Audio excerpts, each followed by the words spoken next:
to another episode of the AFC Northerners, going on down the damn line. Hey, Mark Herman, a.k.a. LA Bengal fan on Twitter, repping the Bengals. Dave Green, Browns guy. Jan Davis retired. Ozzy. I wear the Ozzy Newsome. Nice. He's always bitter. He's always going to be bitter, aren't you? You're just going to be bitter. Jan Davis retired, repping the Ravens. You don't even know who he's repping. I'm so shocked by you wearing an Ozzy Newsome jersey. So we have a great fill-in for us. Yes. Intro. Kristin, Steelers. There you go. Hey, welcome. All right, well, let's get this started with Mark. What do you got news? Well, you know, the injuries continue at Bengal Nation. We had surprise. Yeah, we had Brandon LaFell out. We had Bogway's out with his toe. We got Mario Alford out with his ankle. Jake Fisher was injured in the Detroit game, which is an ankle injury. All those are the minor injuries. Those are the minor injuries. You know, Billy Jack III, William Jackson III, our #1 draft pick, tore his pec. And we lost Billings to a torn meniscus. He already had surgery on it. Here's the real big downside of both of those injuries. Both of those guys, we weren't looking for a lot out of William Jackson, but Billings was going to be a plug-and-play guy right there week 1. And we're going to have to lose. Yeah, that's a big loss right huge. there. I mean, we were going to have probably one of the most dominant defensive lines. We're still going to have a great defensive line, but one of those guys is out for the year. Yeah. And on September 3rd, we have to put both of them on injured reserve, and we can only designate one of them for an early return. So either Billy Jack or Billings is out for the year. So they're going to make that decision. I keep hearing Billings is the one that's going to be out for the year, but we'll see. I'm not a doctor, so that's it. Is so it too late for me to put in my prayer beads for all of the plus side for Bengal Nation here, there's a plus side. We have one of the deepest rosters. We never expect anything out of our guys coming in. That we have a deep roster. We'll weather this. It's not the end of the world, but it is disappointing not having Billings in. What's the deal with the Eifert and Tyler Croft? Okay, Tyler Croft, I have not heard a report on. Tyler Eifert is actually walking around on the foot. We still don't know. They're real quiet about it on whether he's going to be ready week 1. I don't think he's going to play the first couple weeks, but we'll see. Right. We'll see. But he's the boots off, and he's moving around and working the ankle. Very good, very good. That's good for fantasy purposes. Yeah. Oh, absolutely. There you go. That's all I got to contribute there for some. There you go. Hey, that's good. Thank you. Yeah, you're welcome. All right, we don't really have a whole hell of a lot of injuries. The guys that we did have injured are coming back. We're doing all right with that. The thing that I found interesting was the other day with Cam Irvin. He rolled up his ankle, and they had to put Garth Gerhardt as a starting center, which moved Mike Matthews to the number 2s. It's really going to be interesting to see how that plays out, especially with all the high snaps that Irvin's been practicing on, I guess. Like when you watch him play, this snaps over RG's head, that snaps over RG's head, that snaps low. Freaking, he does not look like coming out of the shotgun. That could be a problem. As long as we keep RG under center, it'll be all right. But that's not the type of offense. Yeah, but and Hugh Jackson, watch the Bengal footage. They run him out of the shotgun. We're going to run a lot of shotguns there. But that's pretty much I got for Browns news. Watch out for Greco and Pasteur on the right side. I think we finally solidified that. Nice. All right, moving on to Ravens. Got a few injuries again, which is always depressing. One of my favorite players, again, I'm probably going to get slack. I'm probably going to get a lot of shit for this, but Matt Elam wound up injuring his knee. He looked really, really good in the second preseason game. Cut candidate. Yeah. Actually, I think he's actually probably going to wind up going on injured reserve because he was showing he's only going to be out for You're going to use an injured reserve spot for a third-string backup safety? I think that after. Here's the thing, though. If you look at the way he played last year. While he was in training camp, before he got injured and tore his bicep, he was beastly. And then he comes back out here and shows again. And to not take that chance on a first-round draft pick who hasn't had a chance in 2 years to really prove himself, I think that that's a little early. I really do. I think that it's still like, let's at least put him on IR or, at very least. IR designated to return? Yeah, that's definitely, absolutely designated to return. Because he's get to use him. Well, that's what I'm saying. Like, I think that I don't see him getting cut yet. Is what I'm saying. I don't see him getting cut. Also, we had, it's like most everybody knows Dennis Pitta absurdly, as to quote John Harbaugh, broke his finger after getting into it with I think it was Kamalea Correa. And I know it's the dumbest thing, right? It's so dumb. And then we had a lot of returns. Darth Sizzle back in action. Right. Steve Suggs back. Steve Smith back on. Doomerville's back. Exactly. Rashad Perryman does actually exist. We have seen him in individual drills. We'll see how it comes up. Yeah. Joe Flacco's back on. He's going to be playing this Saturday against the Lions. So a lot of good news coming back. We're still trying to figure out the tight end position. I mean, Crockett Gilmore, Max Williams are still losing time. Right. Now Dennis Pitta out. I mean, Nick Boyle is suspended 4 games. And Pitta, 7 games played since 2013? Yeah. Like, your tight end position. Yeah, I know. That's the thing that's scaring the shit out of me right now. And with the Ladarius Green issues with the headaches, you may get poached. One of your guys may not make the practice squad because he may get poached at the end. But anyway, so there's a lot of other stuff, and I don't want to take up too much time. But anyway, so that pretty much does it for Ravens. Moving on to Steelers. All right, Steelers. As far as injuries go, not a ton of new stuff. It's Dupree's still out. Artie Burns, Ladarius Green. Hey, he says the ankle feels good. He says that he doesn't know anything about the headaches. He says it's made up. What's he going to say? Does he get back any of his signing bonus money? Could be a cover-up, could be. But he said it was news to him. So he's saying that there's nothing there. Gronkowski's still out. Vaughn broke his thumb, so he's not going to be back anytime soon. Not that he was much. Anything why don't you break Jones's thumb so he's not playing quarterback? As far as other news goes, we have Harrison has his big meeting tomorrow, so we'll see how that goes. Wow! He's very confident that there's going to be. That he's going to get a participation award. Yeah. No, he thinks he's going to be completely cleared. He's not worried. It's going to be funny as hell if he isn't. I mean, that's just going to be hilarious. Look what's been going on with the Steelers. We've got Le'Veon Bell, who in February said, "Hey, I never missed a test." Now he found out that he's missed three tests. And one of the tests, he just slept through it. He just didn't show up. He didn't wake up. He's like, "Oh, my bad. Let me go." It was a number change, and they didn't call the right number. Well, yeah, what a great way for players to get out of drug testing. Did he forget it because he was high? I mean, that's a valid excuse. That's a whole other That's a valid excuse. In terms of whether these guys, if them smoking pot even matters. Yeah, but I don't think it should. According to Eugene Monroe, who no longer has a career, it doesn't. Right, yeah. But here, to emphatically yell out on Twitter that you never missed a test, you will be 100% exonerated, and then we find out it's multiple tests, and then it's confirmed, and then you admit it. What the fuck are you doing?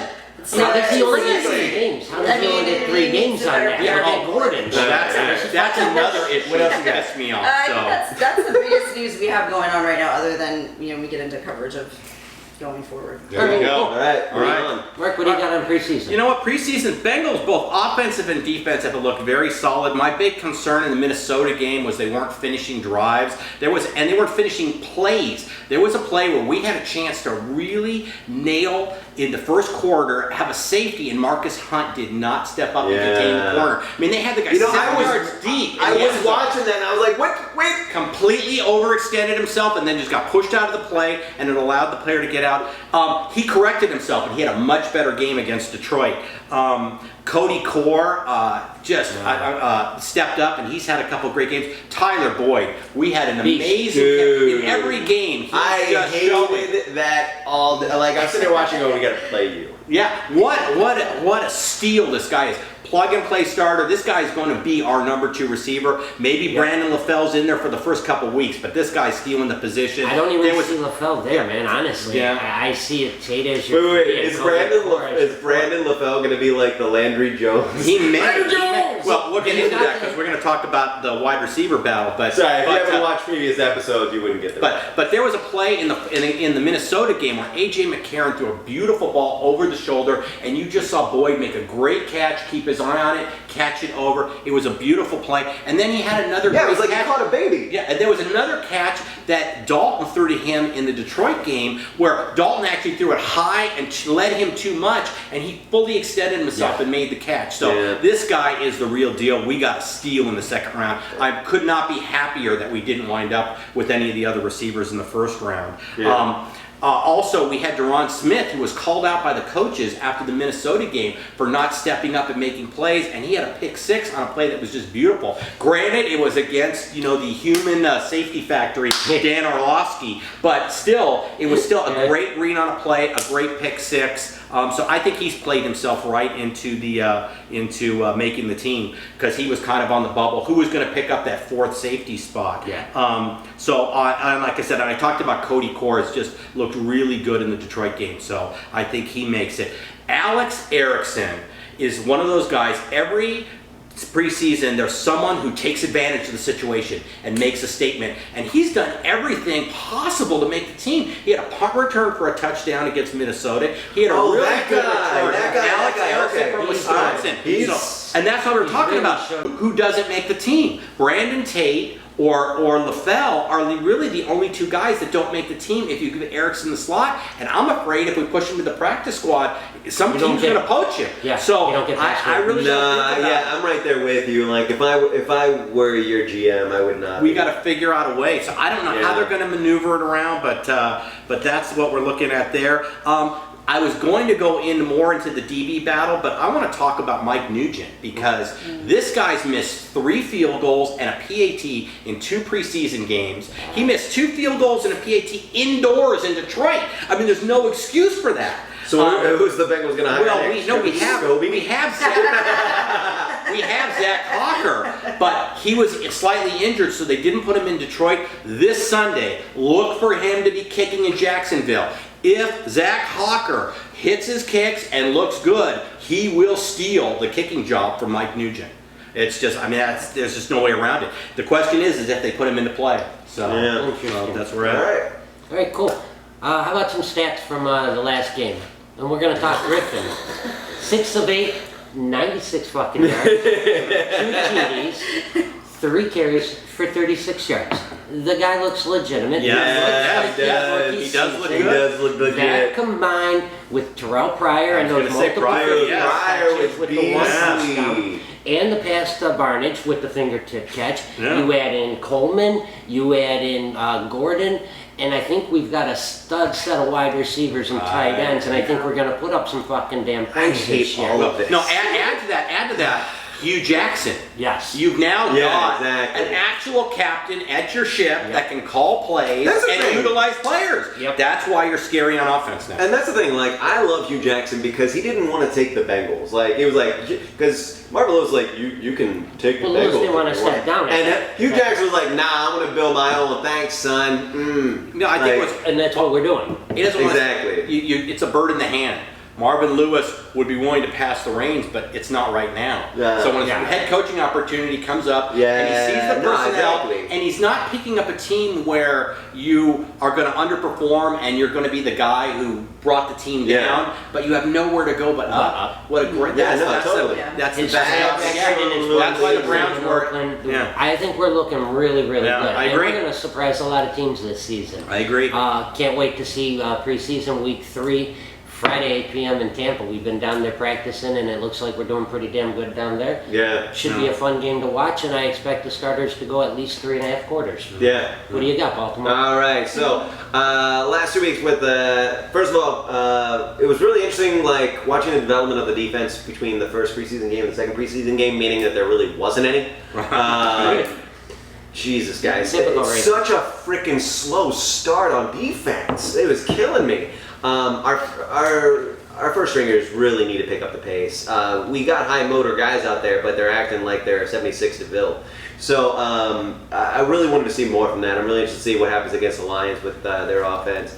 Oh, shut up. Shut up. Shut up. Look at it this way. You could be the favorite pick for worst to first. Yeah, no, you know what? You can do it. Thank you for your vote of confidence, you We son of a believe bitch. in honesty. Yeah. Especially when he was a player. All right, so last game, especially second preseason game, really loved watching Terrence West. I mean, Jesus Christ, I love that guy. Just a hometown hero kind of deal. He's looked really good. He looked like he did when he was in Cleveland. Jeremy A lot different than Cleveland. Yeah. Butler with that touchdown, like Jeremy Butler with that touchdown, beautiful. But I still do not understand what we're doing in our backups at quarterback situation. Like it literally like, okay, so does everybody, like Josh Johnson looked good. Like Johnson looked good, but he's also playing against third stringers. Right. So, but he's playing with third stringers too, so what does that say? Because Ryan Mallett is just, it feels like every time he throws, it's an interception. So I'm not a big fan of Ryan Mallett. Like, I know he's a good QB, but I just don't know if he's the right QB for, he doesn't, in my opinion, doesn't play like a Raven. Matt Judon, man, dude, that guy has made some amazing striking, like, just amazing tackles. Really, really good player. Really impressed with him. And I'm really curious to see what happens more with our secondary. See how under Eric Weddle, like especially against with a longer thing against the Lions. It would have been great to see like Megatron out there and see what that was like with our secondary. Yeah. But regrets. But anyway, so basically wrapping up, too long didn't read. I would say that the thing I really want to see is like really our defense develop more. It would if you guys would play Victor Ochi. Quit hiding the fucker so you can slide him through That's what waivers hysteria and is. put him on. He thinks that you don't want people to see, so it's not a practice squad. Exactly. You can That's some slide him. conspiracy theory shit right Pay no there. attention. We're going to slide him onto the practice squad. No one will notice. He can help their defense out drastically. The guys look like a stud in practice. He has looked like a stud. I think the problem is that in practice, there's also been a lot of dumb things that would draw penalties, which is why he hasn't earned that spot yet. Right. Because Harbaugh was just talking about stupid penalties. Right. And a lot of it's mostly on the defense. Right. And that's the biggest issue we've got right now. Is like we got a bunch of rookies out there that are trying to learn the position. The airheaded one where you guys lined up in the neutrals. Yeah, exactly. On the extra chance, like really. Anyway, so that's it for Ravens preseason, etc. All right. Steelers preseason, game 1, a loss, but not terrible. Defense looked all right. Harrison, sack, forced fumble. We had Durant Grant with a pick 6, which is nice to see. And then everything kind of fell apart last week. Landry Jones. Jones is just awful. You have to be scared of going in. Our quarterback situation is a situation. Without Roethlisberger, we're screwed going into the season. Yeah. If he gets hurt. That's a bad choice of words. That's a bad choice of Yeah, words. with an accused rapist. Yeah, that's Or,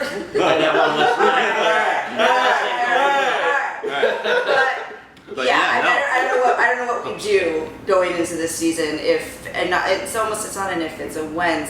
There's always something with him. I don't know that I can't think that he's played ever one season where he hasn't. No. finished. There's two things that are real interesting. He lost weight this year. He did, about 15 so pounds. that's going to help him be more maneuverable, but we don't know how the lighter Roethlisberger is going to take a hit. So the guy that's used to standing there and getting driven into the turf, Right. 15 or 20 pounds So lighter. does that mean that his name is now almost Big Ben? Almost. It's a mini Ben. The weight loss, though, I think could also help with the hits in a sense because he doesn't have as much coming. There's not as much weight. There's not as much impact coming in. It's hitting his shoulder, on his knee and his ankle. Man, all I see is Terrell Suggs like sharpening knives right now. Like, we're gonna move a little bit more weight. We'll see. My biggest concern, because I watched the Steelers' second game, and it was live on NFL Network, so I was actually forced to watch it. It was the only game and everything else was going to be replayed. But my biggest concern was, even though you didn't have Bell and Brown and Roethlisberger, you still had your starting offensive line. Yeah. You still had Pouncey in there. Yep. They couldn't protect the quarterback. They couldn't run the ball. And even in the second half, couldn't even get a field goal. Real talk. Literally Real talk. 6 quarters of scoreless football. Yeah. 4 of those were second halves in the first 2 weeks of preseason against backups. That's scary. Yeah, that's scary. I'm looking forward to Friday though when we have our starters and see how things look. I think the Steelers have a history of once things go south, they really dig themselves a deeper hole. So you know. Yeah, I was because this is a team that everybody has picked to be the one team that could threaten New England. They can put up 40 points. We're gonna destroy everybody. I think we need to give it, you know, a couple more weeks and really see. Really, 8-8. Yeah, because it was You more can go fuck points yourself. than You you. can go fuck yourself. They got a better wide receiver. Hey, We have a very deep wide receiver. Yeah, but they've got the shittiest backup quarterback. Put their main quarterback. Landry Jones was scary. He was scary. He was scary. The last pick was on the offensive line because he got hit when he was throwing it, but there were some ugly throws. Yeah. Overthrew Coates in the end zone. Like, you know, there's not a good excuse for that. I mean, Sammy Coates can make some catches. And he did in that game. But there wasn't much he could do on that. Yeah. All right, guys. One quick question. You guys think you're going to win this third preseason game? Let's start right here. You know what? This is going to be a good test for us. I do think we're going to win this game. It's on the road again. We were just in Detroit. We're in Jacksonville. But I really like our chance. I'm more concerned with what the halftime score is because I like to see what our starters do. Sure. And we've looked really good against Minnesota with our starters in the first quarter, and we look great against Detroit with our starters in there. So I'm real confident. I'm going with a Browns W, and I expect to see the starters go at least 3. Yeah, I'm going with the Ravens W against the Lions. More importantly, though, I agree with what you said. The halftime score. Halftime score is the key. Because for me, our first line defense has got to step up, and if they don't, then honestly, they deserve the L because that's been our weakest link. So if the defense steps up, does their thing, because we got Joe in there, we've got like a lot of our people off of the PUP list. So that's to me, I don't see why we shouldn't. And instead of Megatron, you're going to get Marvin Jones, who you're more familiar with. You guys are familiar with him. Exactly. It's not a new face for you. No, exactly. Yeah, so. Steelers, I'd like to see them win. I'm gonna go. Yeah, they're gonna win. You guys are starters playing in Saints. Saints. Oh, the Aints. Yeah. You should win that game. If you don't win that game, then it's start worrying. But you notice how our Steelers fan was like, yeah, sure, they'll win. I'm not going to go DEFCON 1 on Steelers Nation, but we're at DEFCON 3, and you guys don't have a good game this week. You go to DEFCON 2. DEFCON 1 is when Ben or AB gets hurt. But you guys have got to be inching up. I feel like on the preseason, and done really well in the regular season, so I don't always worry too. I mean, it's preseason. Well, the caveat we talked about this before the show was the year the Lions went winless, they were undefeated in the preseason. Right. Yeah. And there were shirts that they actually printed up that said, Detroit Lions 4-0 preseason champs. That was the year they didn't win a game and they were 0-16. So you don't want to put too much, and New England historically goes 0-4. We don't want to put too much in, but it's been troubling if you're a Steeler fan. Do we got any new commenters? Oh, you know what? I didn't even have that up. Let me take a look at that. Tell them about fantasy football. Are we full? Yeah, we're full. We're going to rock this one out. The draft's on the 4th. I hope everybody makes it there. I'm looking forward to kicking your all's ass. I'm not going to even be around. It sucks. I got to pre-do all my stuff. Also, don't forget, we didn't get a chance to do a mailbag question. We had a few, but we didn't get a chance to it. So make sure you send us your mailbag questions with the subject line of mailbag. I'm having a hard time talking today. You can send it to afcnortherners@gmail.com. Again, that's afcnortherners@gmail.com. It's right there on the bottom. And also follow us on Twitter @AFC Northerners. Comment on YouTube. We love our commenters on YouTube. And we're going to be back in 2 weeks. 2 weeks, yeah. And new commenters. Kristin McCoy commented. Loves the show. I can't read his last name. I think I'm my glasses, guys. Cal Nefke, all right, commenter. Bruce Coleman's been chiming in. Oh, we got and this guy joined this Braden guy. White. Yeah, he joined the fantasy football. I love some of those team names, by the way. The AJ Green Eggs and Ham. I love. I love the Perfect Storm. I like the one. And there was another one that I really like. The I furred it. Great name points for teams, guys. So Oh God, the worst. Jeremiah Smith was another new commenter. And obviously Mr. Uber Tater. Just love the name, so we gotta give him some love. Awesome, guys. All right. Hey, for all of us here at the AFC Northerners, until next time, we're going to sign off this fucker the way we always do with... Fuck the Patriots! See you in 2 weeks. Later, guys.